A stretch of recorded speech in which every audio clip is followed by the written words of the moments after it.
Exodus, part 2, in case they decide to do a title on the video. I'm going to start off by backing up and talking about something that we talked about last week. Going to go back to the whole why Exodus. Feel like that God called us to talk about this, that He is the one who has been leading me to come to this book. Again, seeing the stuff in the sermons, a lot of stuff in my own personal study, and was asking God again about why Exodus, why this for right now. And I didn't want to just go off, I asked Him last week and got an answer, but I don't want to just go with one answer. I don't want to assume that the first thing God said is the only thing He's got to say about Scripture.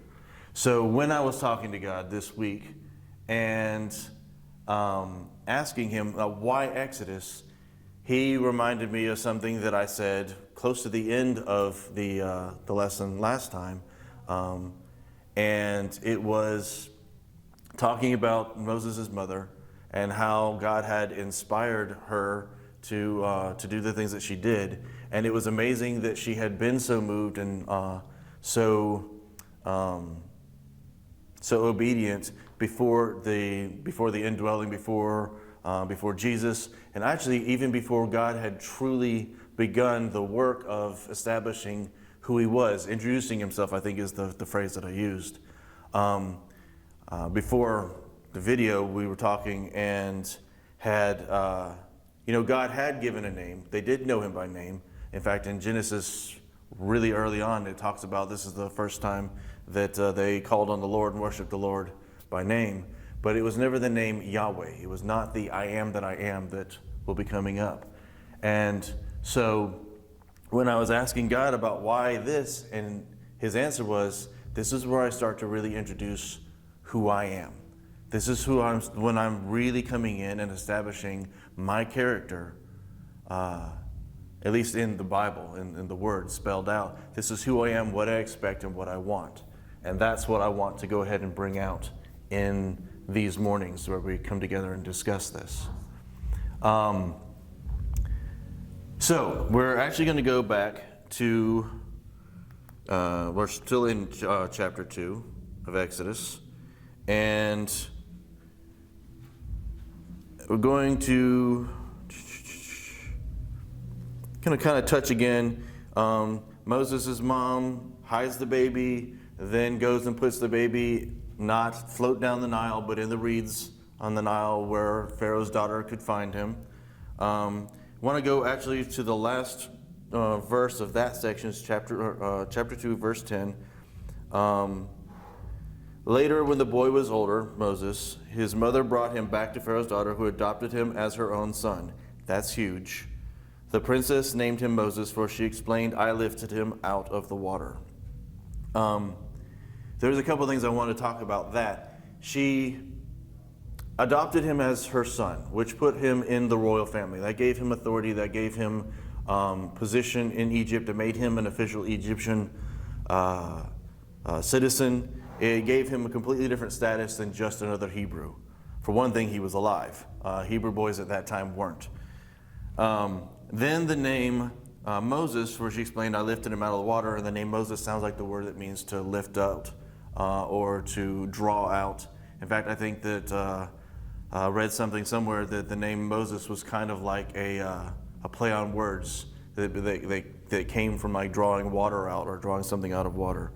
But in this, I lifted him out of the water to draw out, but she actually delivered him from the Nile, which was one of their gods. They worshipped the Nile at that time.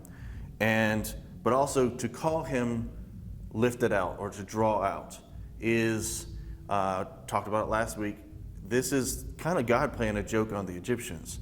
I'm going to get you to name him what I'm calling him. This is where God's just like establishing that Moses had a calling on his life from the very beginning. He was called to be God's deliverer for His people.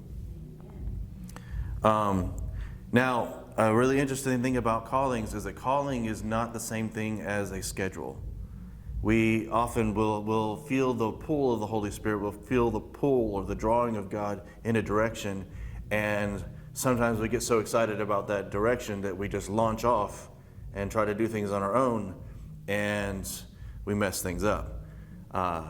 I've run into that several times. It was, again, like talking about I didn't want to go just on the first thing God said and assume that was the whole thing, because every time I've done that in the past, it's complicated my life. But then you look in examples in Scripture, if somebody went based on the first idea and then didn't follow up with that with God, they end up having troubles, which is where we're going in with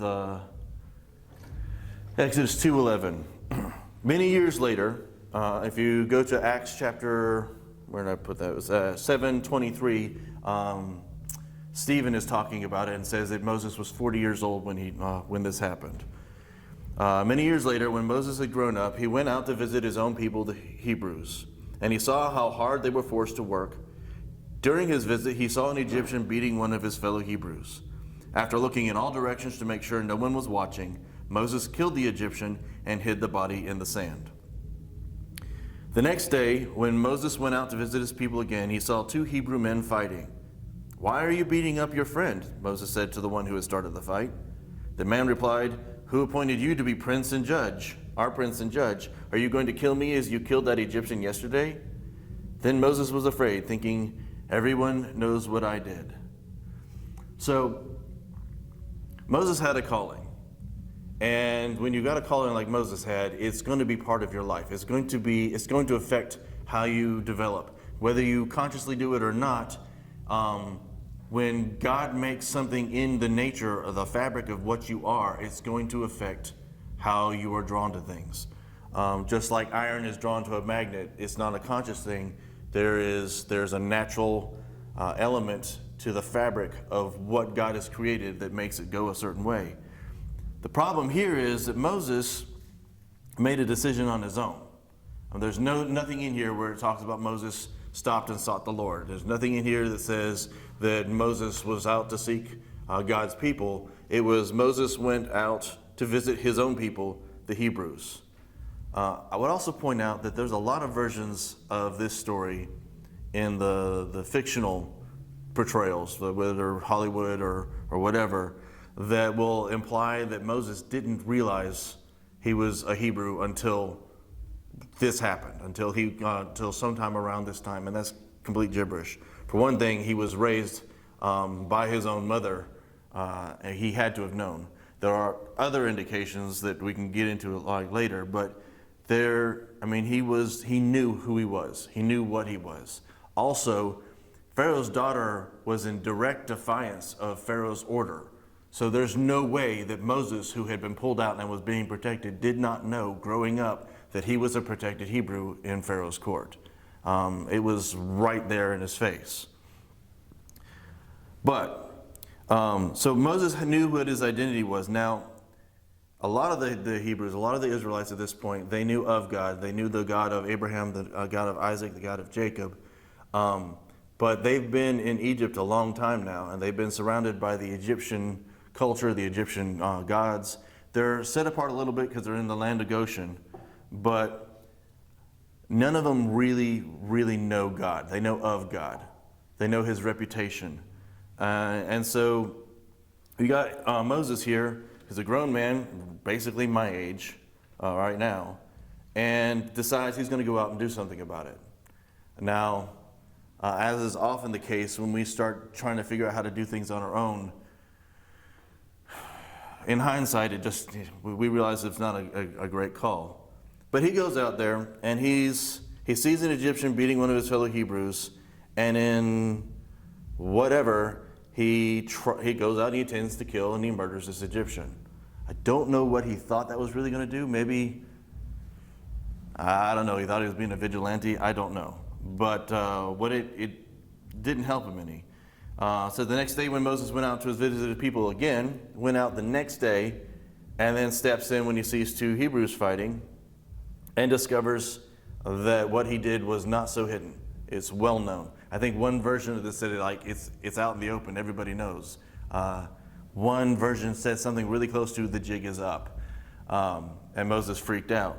But here's an interesting thing here. The man replied, "Who appointed you to be our prince and judge? Are you going to kill me as you killed that Egyptian yesterday?" Now Moses,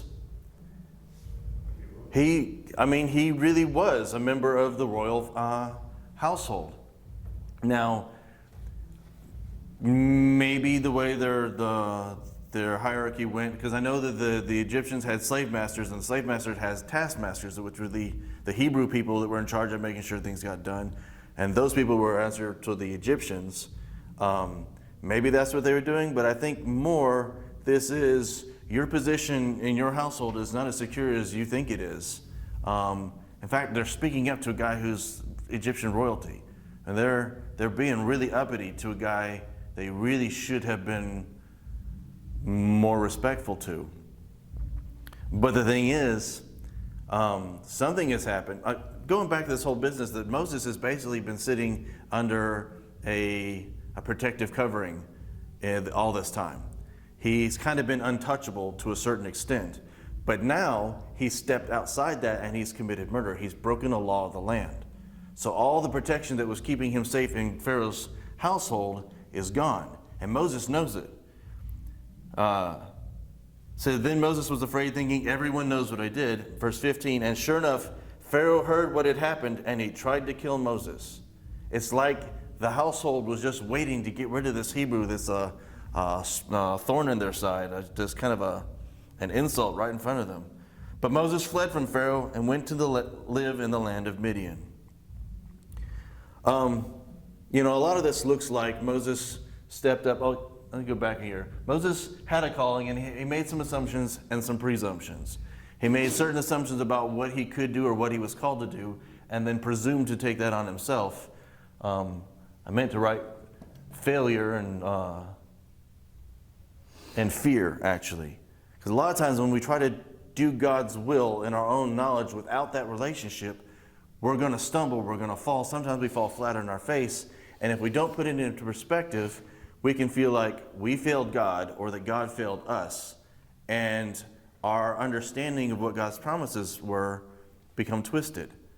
And so we start to have a relationship more with that failure than with the Father who really did call us.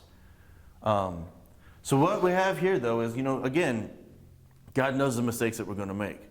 So God has orchestrated something. I don't think it was any accident that Moses, when he fled to Midian. For this reason. When Moses... There's no accident for his fleeing either. Oh, no. Up until that point, Moses was protected. He had no reason to move. He had no reason to leave. He was safe. I think God encouraged Moses to be stupid here.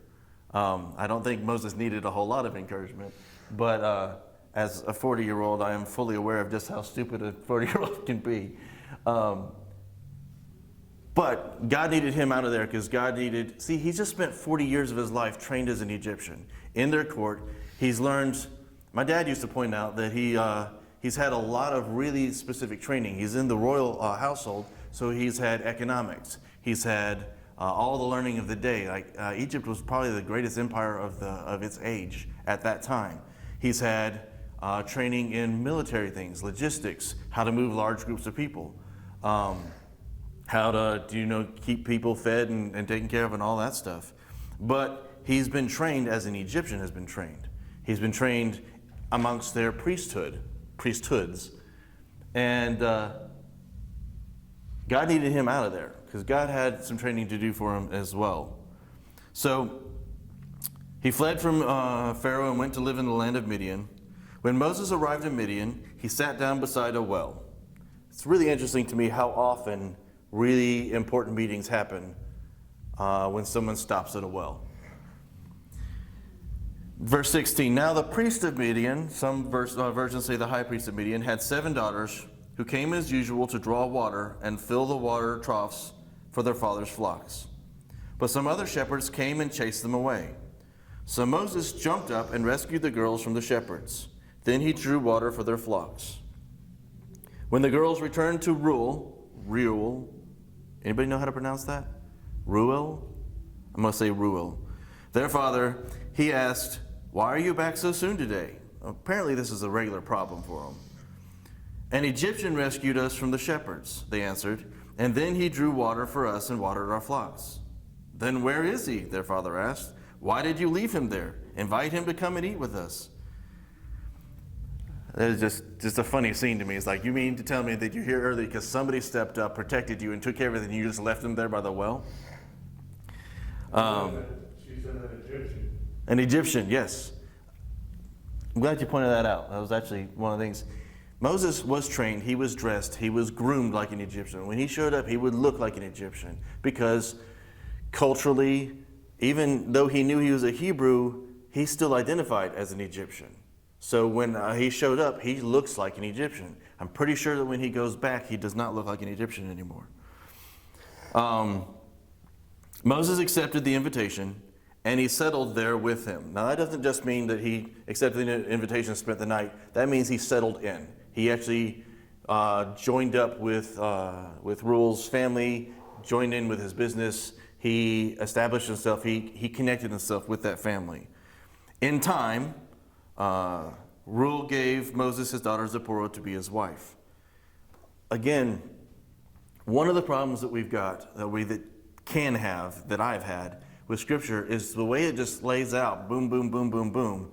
You kind of feel like these things happen one thing after another. It can give you the impression that Moses was in his early 20s when he showed up at Midian, and it can give you the impression that he showed up from Egypt to Midian like the next day, and then met Jethro or Rule, and then immediately got married and had kids and all that. So, just reading through it, it's laid out so fast that you lose perspective on how much time has actually gone by. And a good bit of time. Like, Moses isn't going to show up and this guy's just going to give him his daughter right away. He has been there. He's joined with the family. He's joined with the business. He's proved himself. And then he would have been given the daughter Zipporah to be his wife. Then it says later. Again, these little words like in time and later, there are years involved with these words. Later, she gave birth to a son, and Moses named him Gershom, for he explained, I have been a foreigner in a foreign land. And then verse 23, years passed, and the king of Egypt died, but the Israelites continued to groan under the burden of slavery. They cried out for help, and their cry rose up to God. God heard their groaning, and he remembered his covenant promise to Abraham, Isaac, and Jacob.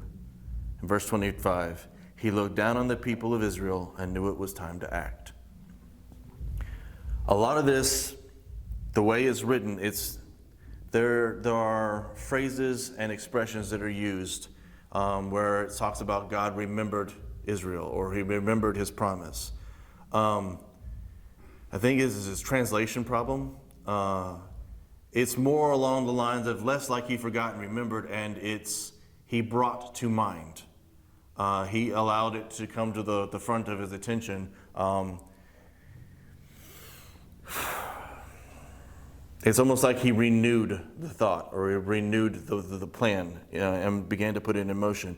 What is really here is they're crying out, and God knew how much they needed to cry out and how much was going to have to be necessary for them to be ready to be delivered, as ready as they were ever going to be. But also, he knew what his plan was. God had a plan. God had timing, and it's not ours. In the case of Israel, he had a certain amount of time. He needed them to be in Egypt so they could grow to a certain size. He had a certain amount of torment that they had to go to and go through so that they would be ready to get out. God had a plan for Moses, but Moses' timing was not the same as God's. And these two things were lining up. God got Moses out of Egypt and put him in Midian. We go on later on, and it turns out that when Moses goes back to Egypt, he's 80. So he spent 40 years in Egypt being trained to be an Egyptian, and then he goes to Midian and he gets 40 years learning to be a shepherd, which I think, talking about the training he had in Egypt to move large groups of people, I think where the Israelites are concerned, learning to move large groups of sheep was probably better training. But again, it's no accident that the household he goes to was a high priest. It was a priest who trusted and believed in God. So he's had just as much time in this lifestyle, in this training, in this character building And I think that when God looked down and saw the Israelite situation, it wasn't just them. It was time for them, but it was also time for Moses. One of the things about this, I'm about to be 43. So, teaching about Moses right now is very close to home because I know how much time that is. And the idea of an entire lifetime, from my perspective, to have to wait again to realize God's call.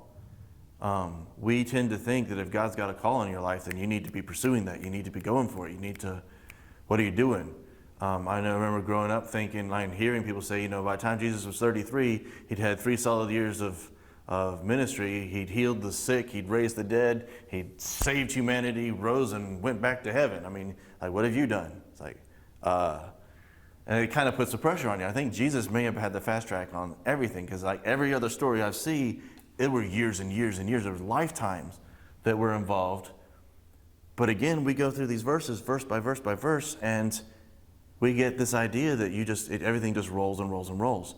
There are decades hidden between sentences, between verses. And one of the things that I think God wants us to understand is He's not necessarily in a hurry. In fact, He's really not in a hurry. We are. We want to get to this next thing. And God's like, I just want to have this walk with you. God left Moses in Midian for 40 years before He called him, before He actually said, Moses. Chapter 3. And this is another one of the things when you start looking at the time situation. Verse 1 says, one day Moses was tending the flock of his father-in-law Jethro. It doesn't say one day 40 years later. I really wish it had. Would have saved me a lot of strain in my brain. His father-in-law Jethro, just a little point of that. According to some research, Jethro may actually have been a title, that meant high priest. Reuel would have been his name, and Jethro would have been the title that he had. He was Jethro Reuel, or Reuel, I don't know. His father-in-law Jethro, the priest of Midian, he led the flock far into the wilderness and came to Sinai, the mountain of God. There, the angel of the Lord appeared to him in a blazing fire from the middle of a bush. Moses stared in amazement. Won't be the last time. Though the bush was engulfed in flames, it didn't burn up. This is amazing, Moses said to himself. Why isn't that bush burning up? I must go see it. We need to make sure that we're paying attention to what's going on in our lives. Because sometimes there are amazing things that happen, and sometimes those things, whether they're positive or negative, this is potentially a very scary thing. We got a big fire going up on this bush, but God will use these things to draw us close. If our mindset is right, if we're open to it. I think we have so much in our culture today that gets dismissed. We have television and movies that have special effects. We have stories about superheroes and all this other stuff. And we've got false media everywhere to where if you hear something amazing or you see something amazing, you have lots of our science, God help us. It's very easy for us to dismiss things. And I think that we should look for the amazing. We should look for the extraordinary that's going on in our lives and check it out. It may not be legit, but if it is, God may be in the middle of it and we don't want to miss it. Verse 4, when the Lord saw Moses coming to take a closer look, God called out to him from the middle of the bush, Moses, Moses. Here I am, Moses replied. Since Adam, God calls out to people, and you keep seeing this, here I am. Moses did it, when God came up to Abram and Abraham, the different stages, and called out to him, their answer is always, here I am. Isaiah, God said he's looking for somebody, and he calls out, here I am. It's not like God doesn't know where we are, and I find it interesting that in the Bible, frequently, when someone is called out, the response is, here I am. It's like, point your attention here. Look, I'm right here. I find it also amazing that you've got a bush on fire that's not burning, and you hear a voice call out from the middle of it, calling your name, and his first reaction was to identify where he was. I think my reaction might have been more like Adam's and go hide. I have no idea. Like, it makes me wonder what this voice sounded like. How did God approach Moses? I mean, Moses, 80-year-old guy. Granted, he's a Hebrew, so they're long-lived people. But he's out there, and this bush comes on fire. But God knew Moses well enough to call his name in a way that made Moses say, here I am.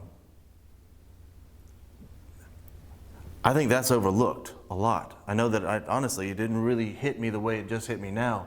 But this business, that God meets us where we are, but he knows how to call us. I mean, if that voice had come out like a thunderclap, Moses might have headed for the hills, or, other hills. But God said, Moses, Moses. And Moses said, here I am. And then God said, verse 5, do not come any closer, the Lord warned. Take off your sandals, for you are standing on holy ground. I am the God of your father, the God of Abraham, the God of Isaac, and the God of Jacob. This is where we realize that, Moses saw something amazing, but he didn't recognize God. He knew something supernatural was happening, or at least something out of the ordinary was happening. But when he heard who it was that was talking to him, Moses heard this, he covered his face because he was afraid to look at God. They knew God's reputation. Then the Lord told him, I have certainly seen the oppression of my people in Egypt. I have heard their cries of distress because of their harsh slave drivers. Yes, I am aware of their suffering. So I have come down to rescue them from the power of the Egyptians and lead them out of Egypt into their own fertile and spacious land. It is a land flowing with milk and honey, the land where the Canaanites, Hittites, Amorites, Perizzites, Hivites, and Jebusites now live. Little things, that's where they live right now, but they aren't going to later. Look, the cry of the people of Israel has reached me, and I have seen how harshly the Egyptians abused them. Now go, for I am sending you to Pharaoh. You must lead my people Israel out of Egypt. A lot of this, we see a lot of repetitive things in these first 5 books where a phrase is made, but then it's almost like it parallels out. You'll see he'll say it, and then he'll say it again in another way. With the Hebrew culture, especially with their poetry and with their songs, you see a parallelism. They do this for that emphasis. When you start seeing them to say something and then to repeat it in another way, they're giving it a deeper added emphasis so that you understand, I mean this intently and with intensity. And God's saying, I've seen their abuse by the slave drivers. And then he says again, I've heard the cry because of how harsh their slave drivers are. God's saying, I am really aware here. This has gotten my attention. I'm stirred up here. And then he drops the bomb. You must lead my people Israel out of Egypt. But Moses protested to God. God is so patient. Moses, one second he's answering a bush that's talking to him, that's on fire talking to him. The next second he's covering his face because this is God, and then he argues. God is so patient. Who am I to appear before Pharaoh? Who am I to lead the people of Israel out of Egypt? 40 years ago, he thought he was the man. He's had 40 years of leading sheep to realize maybe not so much. I tried that. Yes. And I think the whole point here is, yeah, you did. You tried that. So what's God's answer? God answered, I will be with you. And this is your sign that I am the one who has sent you. When you have brought the people out of Egypt, you will worship God at this very mountain. Who am I? And God says, it doesn't matter. I'll be with you.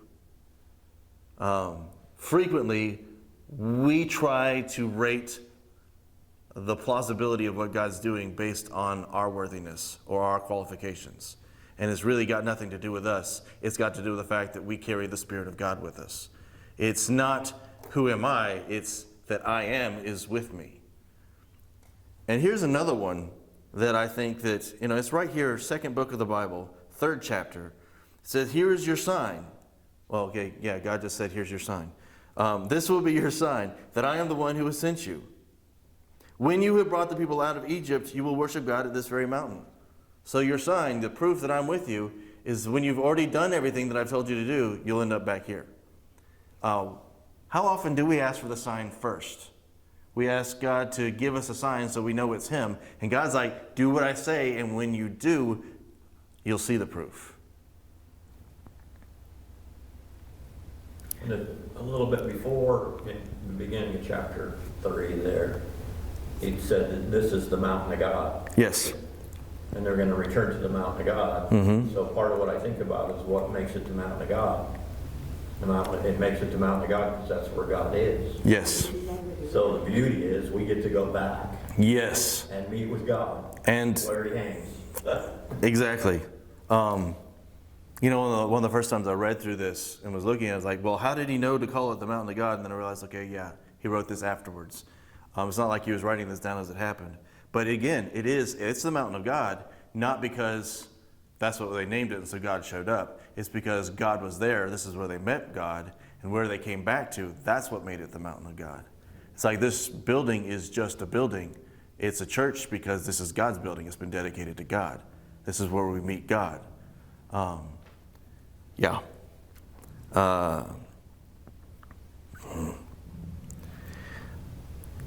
You will worship God at this very mountain. But Moses protested. If I go to the people of Israel and tell them, the God of your ancestors has sent me to you, they will ask me, what is his name? Then what should I tell them? God replied to Moses, I am who I am. Some versions say, I am that I am. I think the Hebrew version says, I am / will be who I am / will be. It's like present and future. It's the self-existent, never-changing, the constant one. My dad was very fond of saying that the self-existent one, I exist because I exist. I am the reason for my own existence. Everything else has a beginning. I don't. I just am. Again, later on in the New Testament, when it talked about, well, that's it. There's another thing. It's just the whole business. Like, I am the God of Abraham, Isaac, and Jacob, and the yesterday, today, and forever. I mean, God is past, present, future simultaneously. God is. He is the great I am.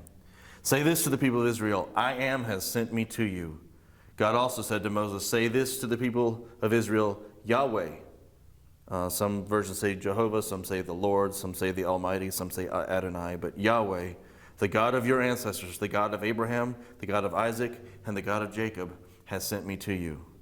This is my eternal name, my name to remember for all generations.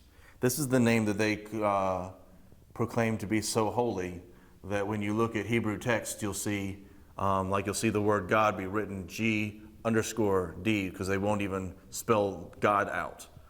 They're so protective of this particular name to make sure they don't ever take it in vain, that like Jehovah, and even Jehovah has been resaid to Jehovah or something similar. But they're very, very careful, because this name is the one that he gave at this point that he said was so holy that you need to be very, very careful. Now go and call together all the elders of Israel. Tell them, Yahweh, the God of your ancestors, the God of Abraham, Isaac, and Jacob, has appeared to me. He told me, I have been watching closely. Again, we get this repetition because obviously these people don't listen real well, and Moses is arguing with everything, so he tells them all over again. I have been watching you closely, and I see how the Egyptians are treating you. I have promised to rescue you from your oppression in Egypt. I will lead you to the land flowing with milk and honey, the land where the Canaanites, Hittites, Amorites, Perizzites, Hivites, and Jebusites now live. The elders of Israel will accept your message. Then you and the elders must go to the king of Egypt and tell him, the Lord, the God of the Hebrews, has met with us. So please let us take a 3-day journey into the wilderness to offer sacrifices to the Lord our God. I think it's interesting that he doesn't say, tell them Yahweh, the God of the Hebrews. It said the Lord. That's like the Almighty. It's like, so for the Hebrews, they get God's name. But for Egypt, they get one of God's titles. Again, and this one is generally translated to the Almighty, which is kind of a slap in the face of Pharaoh, who thinks he's a god. The Almighty One tells you, you have to do this. But I know that, verse 19, but I know that the king of Egypt will not let you go unless a mighty hand forces him. So I will raise my hand and strike the Egyptians, performing all kinds of miracles among them. Then at last he will let you go, and I will cause the Egyptians to look favorably on you. They will give you gifts when you go, so that you will not leave empty-handed. Every Israelite woman will ask for articles of silver and gold and fine clothing from her Egyptian neighbors and from the foreign women in their houses. You will dress your sons and daughters with these, stripping the Egyptians of their wealth. Now we see that repeated over and over again, and we actually see it fulfilled as they're leaving Egypt. But one of the things that's going on here is God's establishing who he is. He is giving promises. He's repeating those promises. He's emphasizing the nature of those promises, what he's heard, what he's going to deal with, what he's expecting. He's laying it all out for them. So that as these things begin to unfold, you've got something already set up. Like when Moses goes and talks to the elders, he's going to tell them this is what's going to happen. Now they clearly did not get the full impact of that. In fact, even Moses later on, we can see that he didn't really see how this was going to play out. I think it's because he got the word and then assumed everything was just going to be boom, boom, boom, boom, just like we frequently do. But he's laying it all out ahead of time so that he can show them his faithfulness. This is what the Bible is for us. I mean, they didn't even have that yet. Moses is the one who's going to write these things down. But he's establishing, I'm going to make a promise. I'm going to spell it out for you, exactly how it's going to turn out. You're not really going to understand this until you've seen it fulfilled. But you're going to see that I said something and it happened. I said something and it happened. I said something that was miraculous and impossible and it still happened.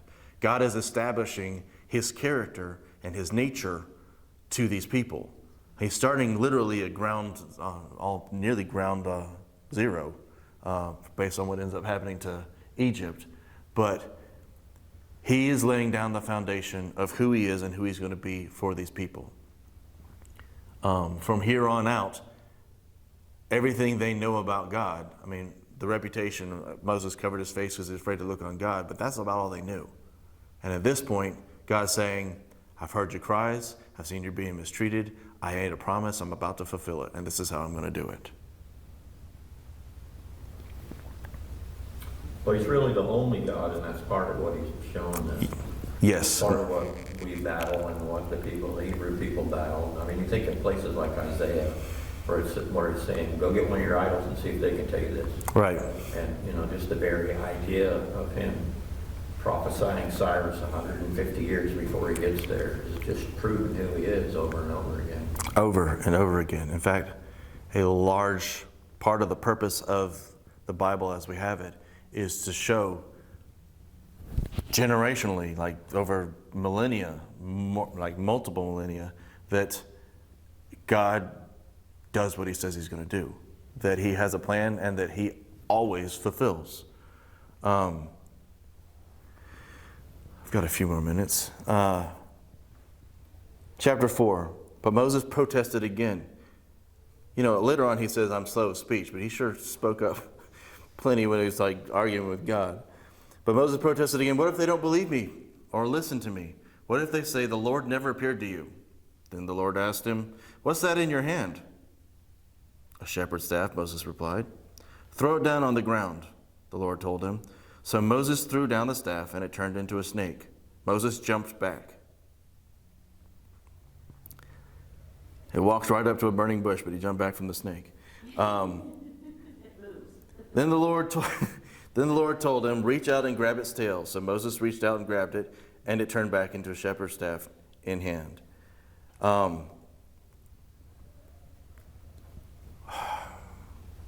There's a lot that says that, like even Paul talks about later on, like wherever you are when you got saved, continue doing what you're doing. If you work this job, then do that. If you're a slave, then continue being that. If you're married, then stay married. So God called you where you are in the situation you're in. Trust God. When God looked to give a sign to Moses, he didn't tell him to go out and carve something. He said, what have you got in your hand right now? Moses had a staff, a symbol, and a tool of the trade that he was in. And God said, all right, use that. So often we think that we've got, like, you feel like you're called to ministry, got to go to seminary, got to go to Bible college. Maybe you just got to go back to work and show people that God's real in you. I think it's also interesting, I was joking about the walking up to the burning bush, but that staff is a staff he's held in his hands for decades maybe. He knew that thing. He probably knew every single detail on it. He's probably dropped it. He's probably thrown it down. He's probably flung it at a really stupid sheep more than once. And never, ever in the history of that staff did he throw it down and it turned into a snake. So two things in this. God used what he had in his hand, used where he was and what he had, and then he showed him that, like, what he was and what he had was not limited to his experiences, not when God gets involved. So, all right, they don't believe you? Fine. Take the thing that you know what it is and show them how it's not, because there's a God with you that makes things different. I've just changed the nature of everything that you've known. And again, goes back to the first reassurance that God gives. Like, Moses, who am I? I'll be with you. And this is how you'll know too. You throw that thing down, it's going to turn into a snake. And then you're going to pick it back up, and it's going to turn back into that staff. And you're going to recognize it's the same staff. Wow. You're going to see God's saying, like, I'm going to prove some stuff here. And whose staff is it? Pastor Tyler even mentioned that this is now supernatural. It's now God's staff. Right. Like the mountain. Because it's now been touched.